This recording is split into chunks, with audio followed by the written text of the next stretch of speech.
Hello and welcome to Animal Watch, and today we're meeting the Japanese Akita Inu. Today I'm meeting the pure Japanese Akita, known for his unbelievable beauty, dignity and elegance, with their forward-pointing ears, high curled tail, statuesque physique and an aura which says, I am regal, I am better than you, and I am independent.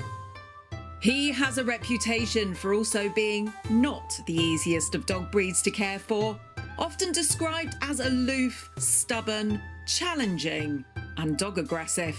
So today I'm meeting several of the stunningly beautiful pure Japanese types, the original Japanese Akita, restored to their former glory after almost being eradicated during World War II.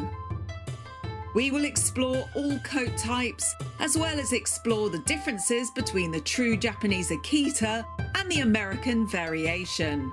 And most importantly, we will tell you the good, the bad and the ugly about keeping one of these dogs as a pet. Welcome to Animal Watch's Ultimate Japanese Akita Guide.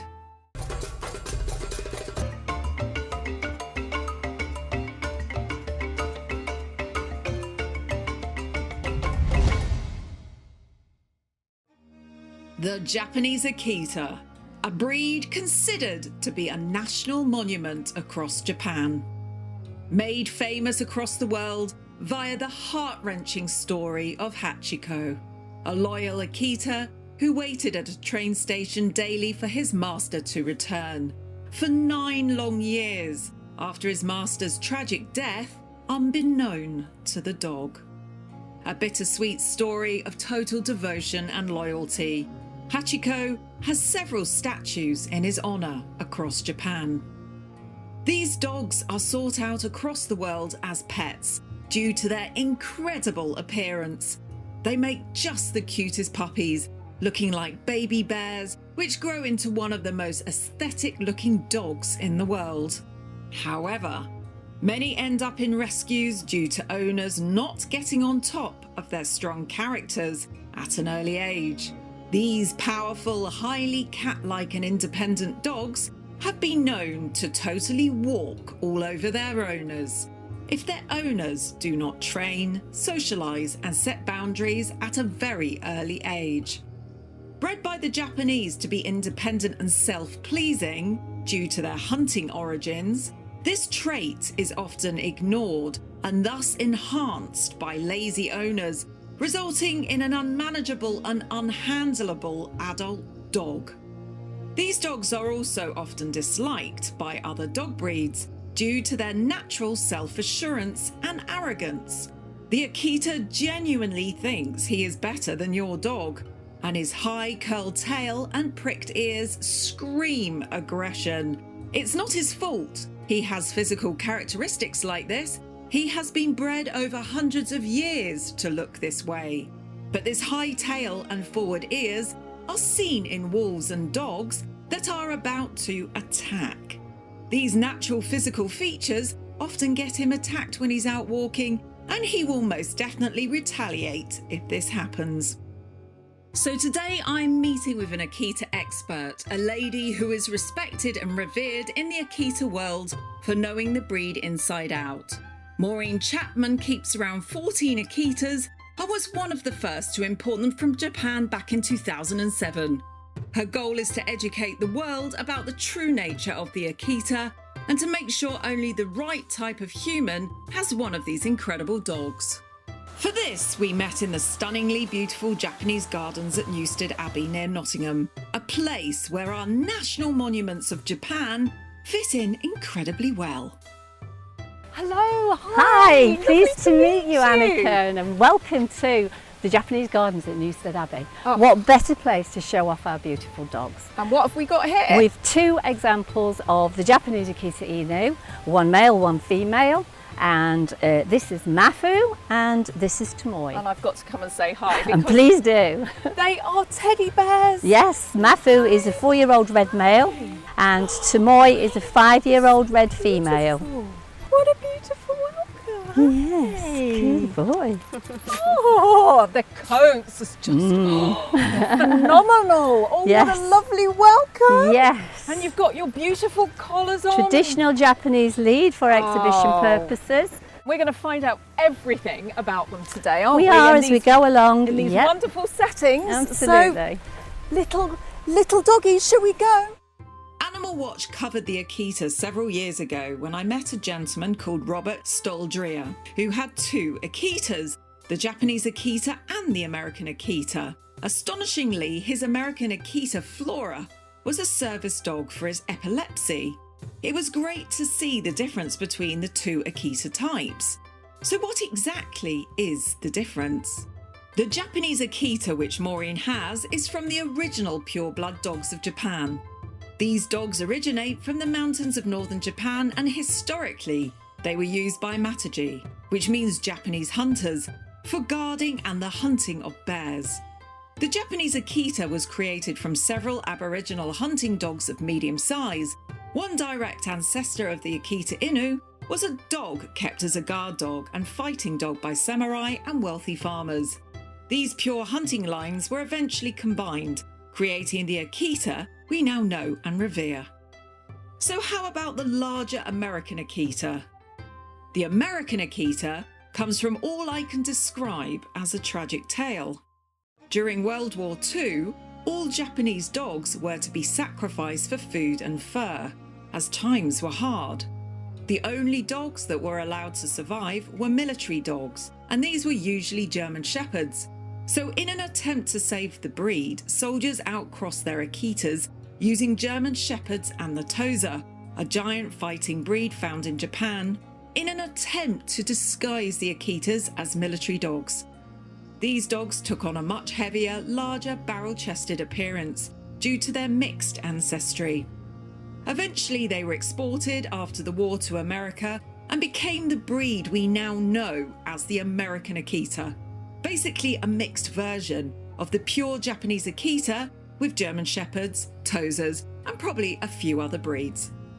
Now, Maureen is highly respected in the Akita community, so I wanted to sit down with her to find out everything in depth about the Japanese Akita. Now you've asked for it. I know. I'm just showing the viewers what actually happens. now you've seen his naughtiness. If you let them get one Yes. going, Yeah. this is what starts This to is happen. what happens. This is the beginning of Yeah. the I'm a naughty boy Yeah. thing. What do you do with the Akitas? My own interest in the Akita is as a hobby, as an exhibition dog and as a preservation breeder. I took an interest in this breed many years ago and have become completely fascinated by them. And I just want to try to preserve their integrity. In return, I get the most loyal, affectionate dogs that you can ever imagine. Their loyalty and dedication to their owners is so strong. As we chatted, the one thing that struck me was how similar this male Akita was to the Shikoku I had filmed. The Shikoku had also loved climbing on me, biting and chewing me. It was very primitive, confident behaviour, which a lot of Japanese dogs share. I could totally see how these beauties could get one over on you, especially if, like me, you just laugh and let them do what they want. Now, naughty behaviour aside, I'd heard that the male and female Akitas were very different size-wise, and also that the actual Akita as a breed had huge variations in size, with both small and big males, and small and big females too. I'd also heard that there were many variations in colour, and also that there was a long-coated variation. The colours are limited to pure white, to red, which is the most popular colour that people see and easily recognise, brindle coat, which can be anything from a dark brindle right through to a silver fawn brindle, and finally you have what is termed as a sesame coat. Very rarely seen these days. If you don't like hair in your house, then you might as well turn this off now. Yes. So the reason they molt so efficiently is because they've got this wonderful coat. It's a plush coat. So when they molt, it really falls out. of course, you've got a long-haired variety. We do. They're very beautiful. They look Incredibly gorgeous, beautiful. but they're not necessarily what is accepted, are they, in a show standard? But you were saying to me that how necessary they are for breeding. Because essentially, to keep the coat correct, this lovely coat that stands off the body and has a nice density to it and a plush feel, that long coat gene needs to sit in the background somewhere. And because it's a recessive gene, if one parent carries it and another one doesn't, it's unlikely that you will see a manifestation within their puppies. But if both parents carry that long hair gene, then there's a likelihood that you will see a long coat puppy in that litter. Maureen was keen to run through what is required for a good-looking, healthy Akita in both coat and structure. So we took a peek at both the red and the brindle-coated dogs. So here we have a red female example of the Akita Inu with her glorious red coat, which is a coarse, off-standing top coat. When you part the coat, you can see dark grey undercoat here, which is the insulation against the elements. And for this colour coat markings, we would expect to have that lovely black pigment around the eyes, defining the eyes, the lips and the nose. And of course the famous Urigiro markings, which are the white markings that you see on the dog, that must appear typically on the face, ears, on the throat, forelegs, underside of the dog, down the back of the legs, and back legs between the legs, and underside, or as we can see it here, the top side of the tail. Traditionally, it's very important for this colour to graduate between shades. So here we have a mature male brindle Akita. So here you can see the Urigiro markings on the face don't display as white marking, but it's more of a grey frosting around the muzzle and above the eyes, and extends onto the cheeks and down the side of the face, down the throat and onto the inside of the leg. So when you dig into the coat, you can see this clearly defined striping, which is very important, evenly distributed across the body. And in parting the coat, you can again see this grey undercoat, which is the insulation part of the coat. And you've got a nice example here of the Urigiro markings on the tail. But what if I was interested in finding out more about having a Japanese Akita as a pet, in the house with other animals? I'd heard so many mixed reports, good and bad. Having experienced a very cheeky Akita during this interview, as well as more aloof ones and a really affectionate one too, it was clear that you could get so many different characters as well as sizes. They're absolutely magnificent, but one thing that we know about a lot of dogs that come out of Japan is because of their history, their workability, because they've used them for hunting. Absolutely. They use them for guard dogs, watching the farm, watching kids, watching Everything. family, highly independent. You've got a puppy, you've brought it home. What is he going to do when he comes into your house? Before he even comes into the house rules need to be sorted out, the boundaries need to be sorted out. What is the dog going to be allowed to do? All puppies are cute and all puppies are entertaining, but all the time you need to be thinking about this adult dog. It's a puppy for a few months of its life, and then it's got 10, 12 years of adulthood, and you want to have the finished product to be a dog that you feel happy, comfortable, safe and secure with. So you've got to be a strong-minded owner. Absolutely. If you have one of these dogs. Yes. You can't be an absolute pushover. No. So say, for instance, I'm going to play devil's advocate, you get an absolute nightmare of somebody have one of these Akitas, a complete pushover, lets them do anything they want in the house. What is the worst case scenario 2-3 years down the line when that dog gets to maturity? Becomes unmanageable. It will take on an alpha role. It will try to dominate its environment. It will be totally self-centered. It will want to do what it wants to do when it wants to do it. And it will be, in our terms, completely disrespectful or disregarding of anything else. And is socialisation really important as they're growing? Vital. Absolutely and vital. is this with both people or mainly other dogs? Everything. Absolutely everything. People, other animals, not just dogs, other animals, environments. And to get the best from this breed, you really do need to be prepared to do that work with them as babies, to take them to puppy socialisation classes and to take them out and about, to introduce them to all walks of life. Because they're so primitive, is it, if you miss all of this out, do they just literally revert back to that hunting dog that likes to run around in the wilderness, and then it will just dig up your garden, probably growl at you, you'll probably tell it to come here and it'll go, no, I'm not going to do that. That's right. All of those things. It becomes a nightmare. Hence why we finish up with so many going through the rescues.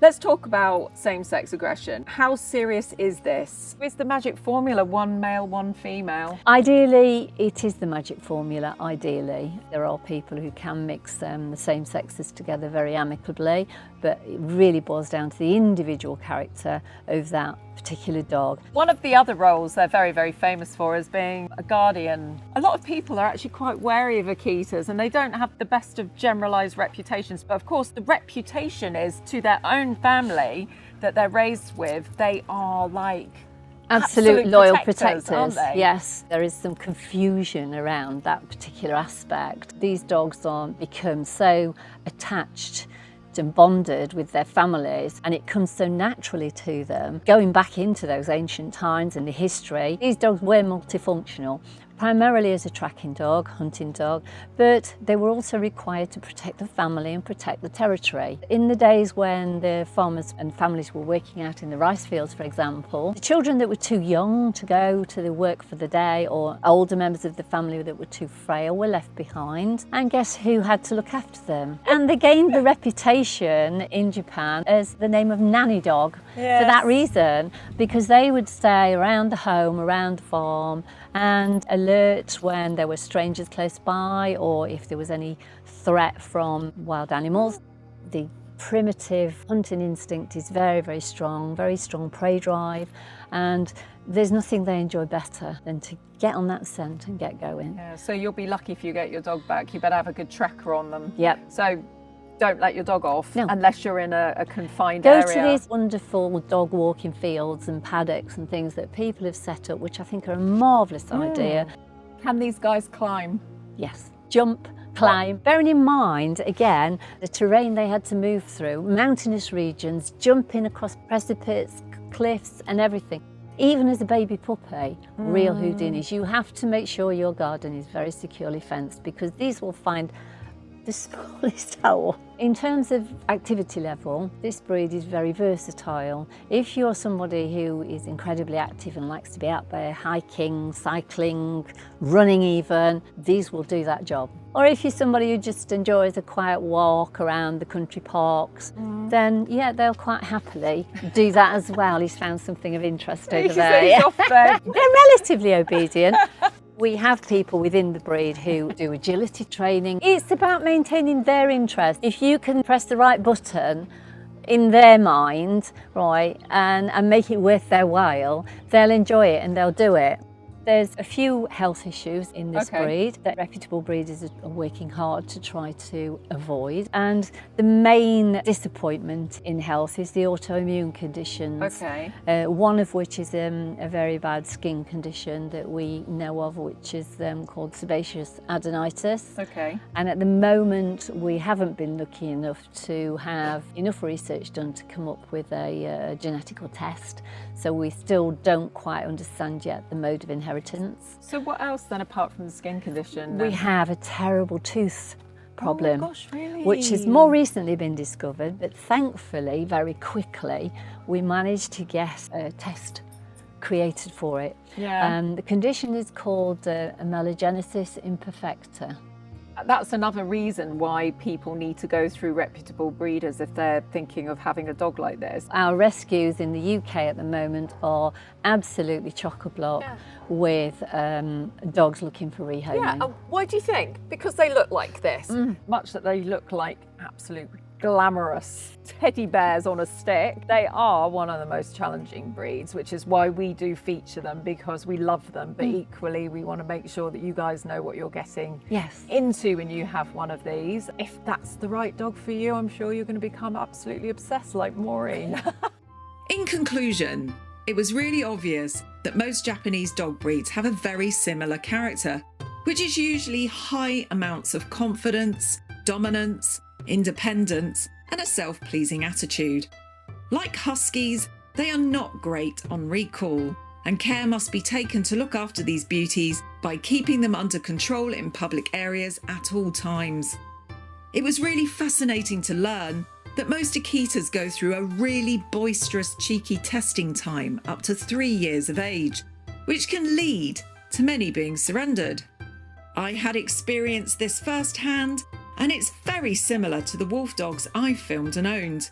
The Akitas love to climb on you, chew your arms, and they get a little naughty glint in their eyes as they do it. Maureen had been a wealth of knowledge about how you must have strict guidelines for your Akita puppy, or he will end up running your household. If you are a weak, charactered owner, an Akita will take advantage of you, ignore you, and overrule your demands. So training and socialisation, perhaps more than the average dog breed, is needed to combat these character traits. Many do not get on with the same sex, so this must be taken into consideration if you are a multi-dog household, and also when your dog meets another dominant dog out on a walk. I could definitely have an Akita, as my experience is with powerful and independent dogs, but the average person is just not used to what I'm used to. So please do not get one on a whim just because they are cute as puppies. If you are used to easy dog breeds, then the Akita is not one of these. The Japanese Akita is one of the most intelligent, dominant breeds to exist, and we don't want to see more being surrendered to shelters. But my, what a beautiful dog.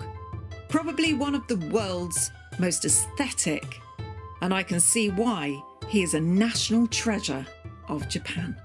Where would you recommend people, if they want to find out more about Akitas, which web pages to go visit? The Breed Club, which is the Japanese Akita Inu Club. We have information on there about all aspects of the breed. You can go through the Kennel Club to get information about who to contact, who to talk to. We have these lovely events now, at Crufts in particular. We have the Discovered Dogs aspect, where people can actually turn up and meet all their favourite breeds. That's right, and we always have the breed represented there. What is your website? My website is www.soyu.co.uk. My kennel name is Soyu. From there are links to other websites. And if you enjoyed this episode on the gorgeous Akita, then be sure to give us a big thumbs up and subscribe to the channel by clicking the button in the bottom right corner. And tune in every week where we'll be bringing you more amazing episodes on dogs, walks, animal rescue and conservation. Of course. Now. Oh, you cheeky monkey. You're my best friend now. I'm going to get you. I'm going to get you now. You're not getting away with that. I'm going to get you. Get off, you clown.